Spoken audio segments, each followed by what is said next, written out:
Wrestling fans, we have arrived at episode 31 of the WrestlingFan84 podcast in a mix of SummerSlam weekend. How are you people doing? It's been a while since I've done one of these videos. Of course, I'm back.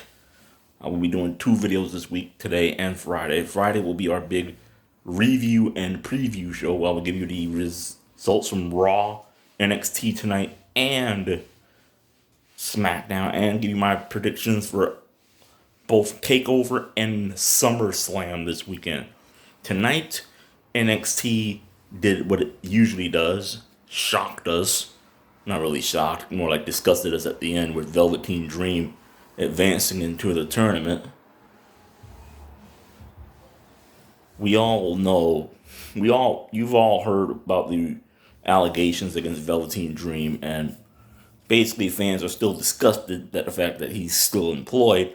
And tonight just basically added to the disgust. Now you got fans on social media hoping anybody wins this match. Like I just said on Twitter, anybody but Dream. Anybody but Dream. Also tonight, we had a awesome women's match where Rhea Ripley and Shotzi Blackheart defeated Mercedes Martinez and Aaliyah, with Rhea Ripley powerbombing Mercedes over the barricade. We don't know if she's conscious or not still. Well, the last thing we saw was her laying face first on concrete. Also this week, we ended an era. An era ended in WWE this week. As if you haven't heard, this Friday will begin WWE Thunderdome. That'll be an interactive process that WWE will be doing to put you, the fans, us fans, up close and personal with WWE. They are signing people up as we speak. I think the sign up for SmackDown are officially full. And also, they're signing. It's going to be the same thing with Raw Monday night, SummerSlam Sunday, TakeOver on Saturday. This is going to be something new, and people are already pooping on it before it even starts. That's one of the big problems with wrestling fans all over the world. They poop on stuff before it starts without even actually seeing how it's going to work. This could be something big, something huge, something gigantic, something ginormous. Who knows how this is going to work? Anyway, it's basically going to signify a move for WWE, because this week WWE will officially be moving from the Performance Center after a 7-month stay in the Performance Center since March to the Amway Center in Orlando, which will also host SummerSlam this weekend. Now, I don't know how it's going to be, like drones and new cameras, lasers, pyro, all the stuff we used to love about WWE, but we're going to be put in the middle of the experience. It's going to be huge. Wait till you see it on Friday. Now, speaking of the WWE Performance Center, this is the end of the Performance Center era. An era that started in March. None of us knew basically what WWE was going to do when the coronavirus pandemic hit. A lot of us was planning on seeing WWE live, including yours truly. Then we found out that WWE was going to be stationed in the Performance Center, and we basically thought, oh, this is not going to last. We did a couple of great things in the Performance Center. WrestleMania was huge. We began the phase of cinematic matches with the Boneyard match between The Undertaker and AJ Styles. We had history made when Rhea Ripley became the youngest woman to defend a women's championship at WrestleMania. The Street Profits won the tag team titles. They'll be moving into their 6th month as champion this Sunday. A lot of big things happened in the Performance Center, including one of my favorite moments from the Performance Center, and that's the beginning of one of the greatest love stories in World Wrestling Entertainment history between Otis Dulcevich and Mandy Rose. Now, a lot of people are hating this storyline. I don't know why. It's better than the crap they put us through with Bobby Lashley and Lana, if you ask me. But anyway, that storyline basically started in the Performance Center. It skyrocketed as part of WrestleMania, and it is now part of one of the major storylines heading into this Sunday's SummerSlam with the approaching hair versus hair match between Mandy Rose and Sonya Deville. If you checked out WWE.com and Mandy Rose's Twitter account, Mandy has a complete new look, a complete new gear. It's a part of a whole new repackaging of Mandy Rose, which a lot of people are not liking. I don't know why people aren't liking it. When the WWE decides to make somebody who wants to be considered a serious wrestler into a serious wrestler, people don't like it. You'll rather see her walking around looking like a piece of eye candy. Unlike the other fans out there, I'm actually liking this because Mandy's actually showing that she actually wants to do this and not just here to look like a piece of eye candy. Another one of my favorite Performance Center moments, of course, Drew McIntyre winning the WWE Championship. Huge, huge accomplishment for Drew after years upon years of busting his ass to get there to win the championship. And of course, winning the Royal Rumble by eliminating Brock Lesnar. Still remember the pop that happened when he did that. And speaking of pops, that brings me to my next PC moment. Edge returning. That pop was deafening. I swear it almost blew out my phone speakers. If you didn't pop when Edge returned, you should check your pulse. Because you're probably not alive. Because every wrestling fan popped when that happened. This is probably going to be a little brutal. My next favorite Performance Center moment was basically... My next favorite Performance Center moment was basically Seth Rollins and Rey Mysterio, eye versus eye. Eye for an eye. I mean, it's not every day in wrestling you see a wrestler so-called get their eye taken out of their head. It was a little disturbing for both. For some, I actually enjoyed the match, with the exception of Seth puking.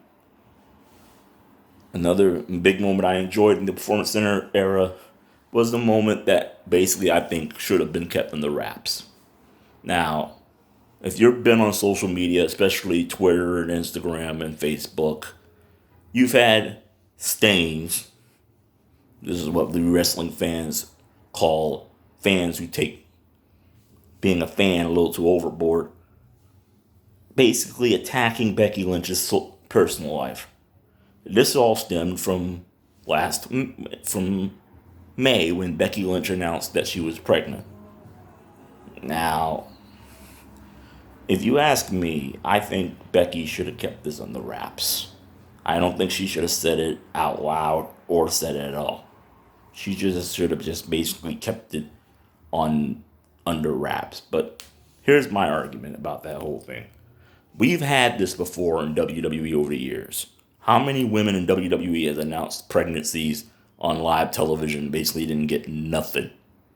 No people poking into their personal lives, none of that.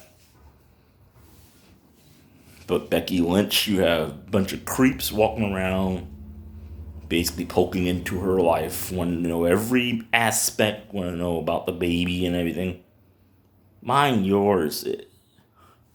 Their job is to entertain you 24/7, to entertain you a few days a week for a few hours a day, and then go home about their personal lives. This is what Amy Dumas was talking about on Bite This in 2004. Fans get a little bit too attached to the personal life, and they shouldn't. Worry about what I do in the ring. As soon as I step outside the ring, as soon as I go through that curtain, my life begins where your care ends. What they do on their personal is none of our business. And speaking of which, if you checked out the news, there was this fan that basically was stalking Sonya Deville and Mandy Rose. Well, it was Sonya Deville, but we found out she was with Mandy Rose at the time. I don't remember the list of stuff he had. It was including, I think, zip ties, duct tape, some other stuff. He was attempting to kidnap her, but I think policemen have him in custody right now. That fan, and I'm going to say it as part of this podcast, that fan does not represent the wrestling community. That fan does not represent the IWC. He's like the Stains and every other negative person on Twitter, Facebook, and Instagram that think they represent the wrestling community, but they don't. I have a lot of friends leaving Twitter because of the idiots in the wrestling community who think they represent the wrestling community. They're not in the wrestling community. They think they represent us, want to be negative and want to go after them. That guy is one of those people. He doesn't represent us. He's one of those crazies that took being a fan a little overboard. That's beyond being a fan. That's not being a fan. When you're stalking someone, attempting to kidnap them. Somebody said it on Twitter. I hope Sonya got a chance to beat his ass a little bit before they arrested him. That's a little overboard. That's not being a fan. That's being straight up scary as hell. You're going to stalk her and try to attempt to kidnap her?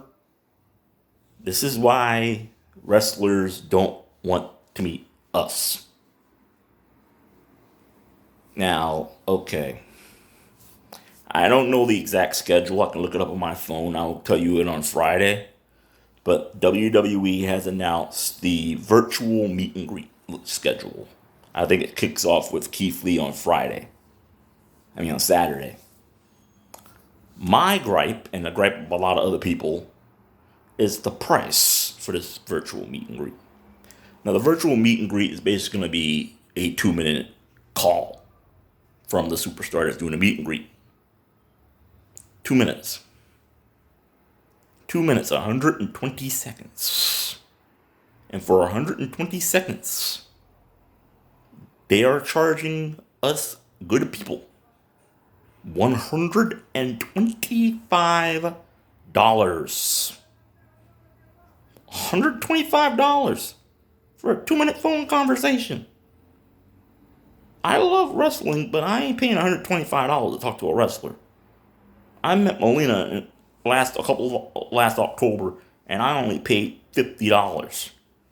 I'm not paying $75 more just to have a 2-minute conversation. I don't think so. More power to the people out there who actually pay for this, because I know there's going to be people who pay for it. I don't want to come after you. More power to you if you're going to pay for it. But yeah, for us who actually are not wanting to do this, you got to understand where we're coming from. I mean, we love wrestling. We have our favorites, but $125 just to talk to a wrestler for 2 minutes. What is it? Hi, how you doing? Introduce yourself, and that's it. That's not even worth $1.50, let alone $2. That's let alone $125. $125 for a 2-minute conversation. What is it gonna be? How you doing? Say your name. That's it. That's not even worth half of the price of admission. Not even half of it. You're basically just saying hi. And you're paying $150 to say hi. Generally, you're basically paying $150 to say hi. Now, let me talk about another one of my favorite Performance Center moments. And this one actually was kind of fun, but it was disgusting at the same time. A couple Fridays ago, when Retribution first hit. I mean, you have Retribution, this group of renegades who nobody knows who they are. People are making assumptions of what's going on, what the big thing with Retribution. Somebody even said that maybe Randy Orton is behind it. But them just evading the show, beating the crap out of everybody, cutting the ropes down, chasing off Cole and Graves. That was a little bit of like old school Nexus meet NWO kind of thing.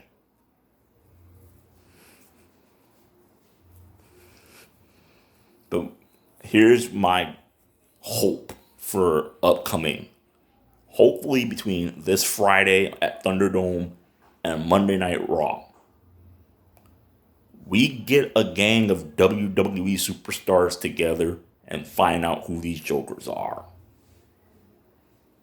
See, this is where WWE should utilize quote unquote Seth Rollins' leadership skills. Instead of being, I'm the Monday Night Messiah, I'm doing what I'm doing for the greater good and nobody else, he should be trying to band together the Raw locker room to fight these guys instead of acting like an ass and basically thinking of himself. But what do you think? It's Seth Rollins. He always thinks about himself. He only cares about himself. And like I said, it's only going to be due time before Buddy Murphy learns that the hard way. We'll talk about Seth when I run down the matches for SummerSlam this Sunday. Anyway, under this video, after I post it, I want to know your favorite Performance Center moments when I post this video on my YouTube, on Instagram, on Facebook. Instagram, you can follow me at WrestlingFan884. WrestlingFan84 on Twitter. Leave your favorite Performance Center moments under this video on my channel at LegitBoss10384. You can subscribe to the video. The subscribe button is probably below this video when I post it. You'll know when I'm doing the next upcoming podcast, which will be Friday, when I will be previewing Raw and SmackDown. Where we talk about all things WWE this week. What's going on Saturday with All Out. With Dynamite. And SummerSlam. And I also will probably be letting y'all know about my next upcoming interview. If I have an upcoming interview, I'm trying to get more interviews for my show. I'm trying to get more interviews. I'm probably approaching another interview with Lacey Evans soon. I'm still trying to get Mickie James. Trying to get Lisa Marie. I'm trying to get Lisa Marie Varon. I'm trying to get Melina. I'm trying to get Mandy Rose. I'm just trying to get these other people. But I think like the sooner, the closest I'm going to get to anybody coming on this show is going to be another interview with Lacey Evans. And I promise you, hopefully this time when I get an interview with Lacey, she saves it before she can post it for you can see it. So I will let y'all know when I get my next interview with Lacey. I'm actually about to, when I get a chance to, I'm going to email her team and ask her team to ask her when we can do another interview. Anyway, and I'm speaking of Lacey, I was actually featured on tonight's American Brain and Brawn. So you might want to go over to Lacey's YouTube channel, Limitless Lady YouTube channel, and watch it because I was actually featured. I was on it. Your boy was on it. Yeah, so all you people out there, remember, wash your hands, sanitize, all that good stuff. Wear your masks. That's why New York City's count is so low. We're about 99% healthy right now. We're about to enter the final phase of reopening soon. And the reason why we're about to open the final phase of reopening is because we wear our masks. Wear your masks. Wear them. You don't wear them, count goes back up, we go back closed. And from what I'm hearing from people like Bloomberg and from de Blasio and Cuomo, is this city closes, we're going to stay closed until this is over. Ain't going to be no reopening. We close at the entering phase 3 reopening and phase 4 reopening. We close. This city closes again. We're going to stay closed until this pandemic is over. Ain't going to be no reopening before. So make sure you wear your mask if you want this thing to be done. I know I was watching the Mets game tonight, and they were talking about 2021 season tickets. We want baseball back. We want to be able to go to baseball games. We want to be able to go to wrestling events and stuff. And the only way we can be able to do that is to get this pandemic over. The only way we can get this pandemic over, wear your masks. Do what you're supposed to do to get this thing over with. Other people's gotten this thing down. We got this thing down. Next step is to get rid of it. Anyway, stay safe, stay healthy, wash your hands, use sanitizer, wear your masks. See y'all Friday.